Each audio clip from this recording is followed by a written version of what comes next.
Margarida de Austria. Tiña 5 anos, cando Diego de Silva e Velázquez, fillo de portuguesa e español, realizou a maior obra de arte do barroco, unha xenialidade compositiva que aínda a día de hoxe é fonte de discusión sobre a quen realmente estaba pintando Velázquez, aos reis ou á menina. Margarida foi a personaxe máis retratada por Velázquez, debido a que dende o seu nacemento estaba comprometida co seu propio tío, Leopoldo I de Austria, ao que lle enviaba periódicamente retratos do crecemento da infanta.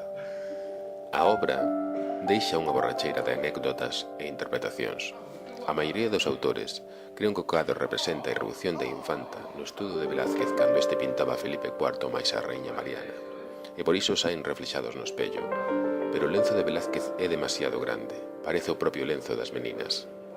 Ese Velázquez está pintando as meninas dentro das meninas? En realidade todas as personaxes están mirando ao espello. Entón, onde están os reis? Porque é un espello ou é un cadro?